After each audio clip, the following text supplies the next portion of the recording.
Good morning, Zio here. And if you haven't subscribed to the channel, go ahead and take a moment and do that now. It's hard to dominate the entire world when you don't have an army behind you. So subscribe and join the army. Well, not the army, but my army. Because, yeah, that's what I need. Anyway, today we go back to the wonderful world of Bethesda and id Software.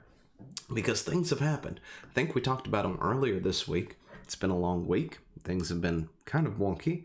And yeah, so we're going to go back and there's been an update that I think we should talk about. So let's get into it, shall we?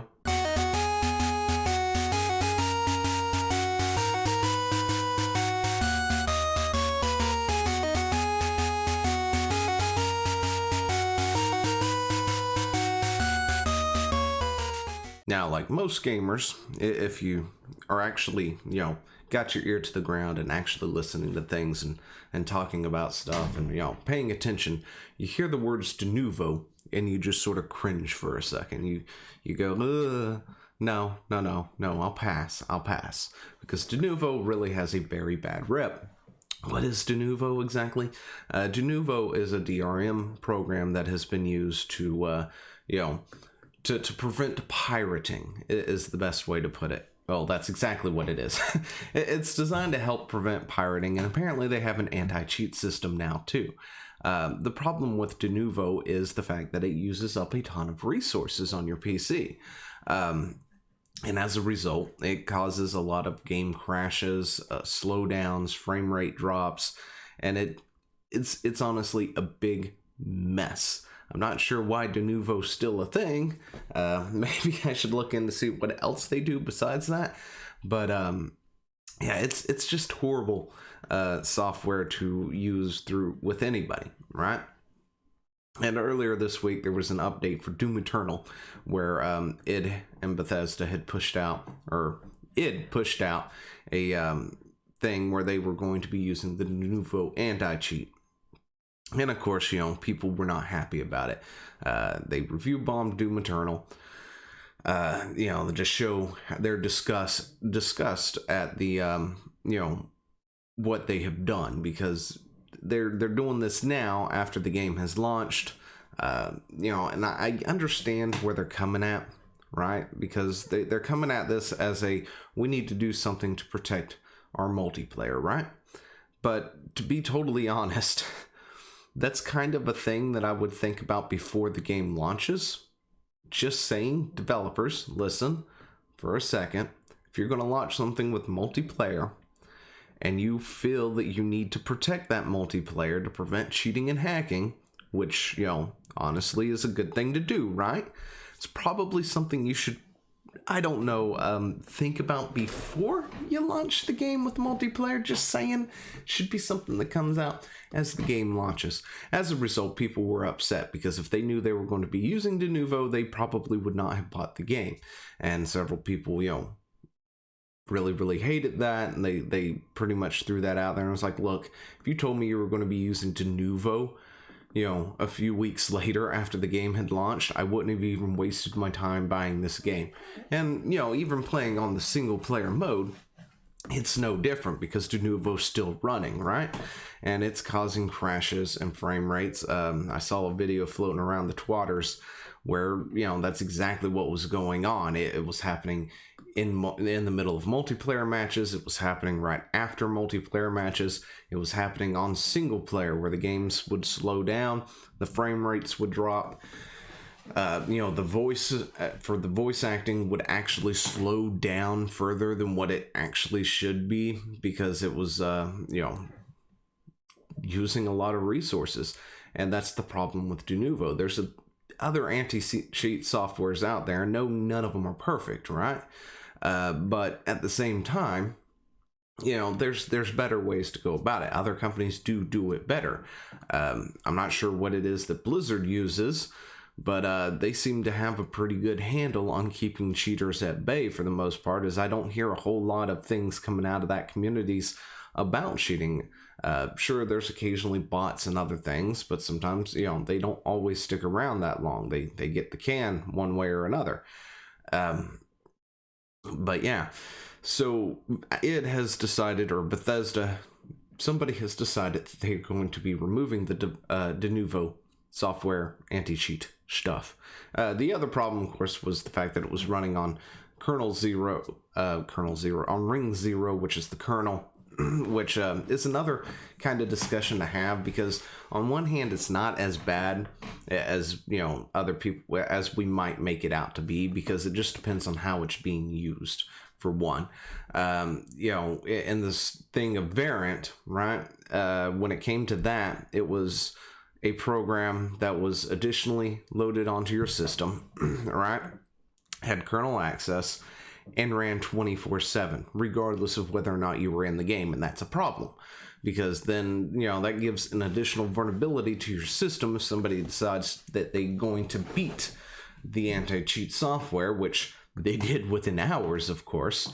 The anti-hacking software, they did it within hours of its launching, and they could effectively use it as a rootkit to anyone who has it installed on their system, and it's running 24/7. So as long as that thing is running, they can use that to access one system.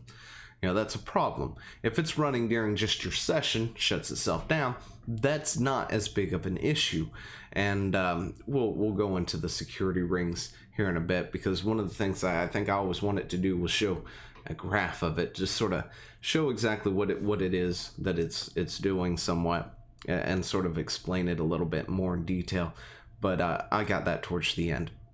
But yeah, Bethesda support did tweet this out. The development team is investigating reports of crashes, performance issues for some PC users after applying Update 1 at Doom Eternal. We will provide additional information as soon as it is available. And then, of course, id Software tweets this out.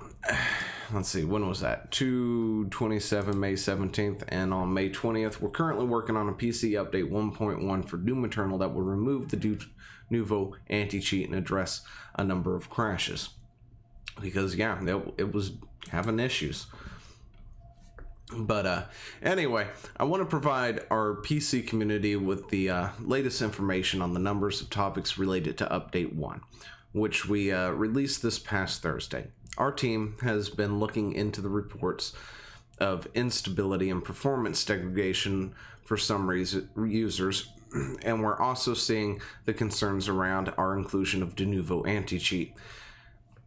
That's probably what's causing your performance degradation and crashes. Just saying, it's not an uncommon thing for Denuvo to do that. Happens a lot. Every time Denuvo is used, performance goes down. As is often the case, things are not as clear-cut as they may seem. So I'd like to include the latest information on the actions we're taking as we offer some context around the decisions we've made. We are preparing and testing PC-only Update 1.1 that includes the changes and fixes noted below. We hope to have this rolled out to players within a week. Our team's original decision to include Denuvo anti-cheat in Update 1 was based on a number of factors. Protect battle mode players from cheaters now, but also establish constant anti-cheat systems and processes as we look ahead to the more competitive iterations of the battle mode roadmap. Establish cheat protection in the campaign now in preparation for future launch of Invasion, which will blend campaign and multiplayer. Kernel level integration are typically the most effective in preventing cheating. True, by the way, if anyone was asking, that's actually really true. Denuvo's integration met our standards of security and privacy. Probably does. It just really messes up with the gameplay. Anyway, players were disappointed on Doom 2016 with our delay in adding anti-cheat technology to protect the game's multiplayer. Interesting, really, they were. Huh. Maybe you should have thought about that before the game's launch, just saying. Yeah, that's what I was referring to earlier.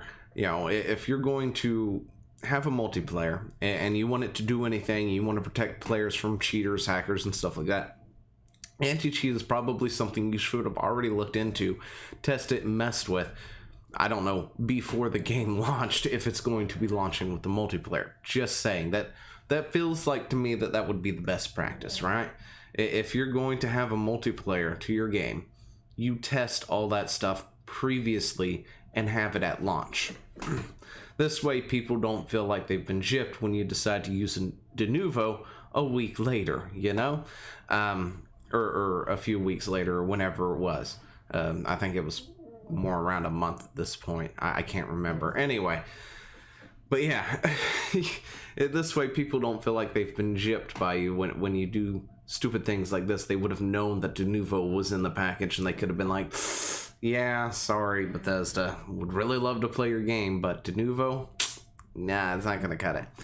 Despite our best intentions, feedback from players have made it clear that we must reevaluate our approach to anti-cheat integration.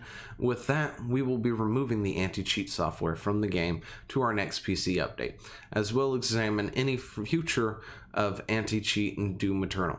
As a minimum, we must consider giving campaign-only players the ability to play without anti-cheat software installed, and as well as ensure the overall timing of anti-cheat integration better aligns with players' expectations around clear initiative. Like ranked and competitive play, we demand anti-cheat is far greater, or where demand for anti-cheat were far greater. Anyway, it is important to note that our decisions to include the anti-cheat was guided by nothing other than factors and goals I've outlined above, all driven by okay. Anyway, you want to read the rest of it, it's down in the description down below. But yeah, that works. I mean, it goes out and tells you why they want it, you know, what their intention was.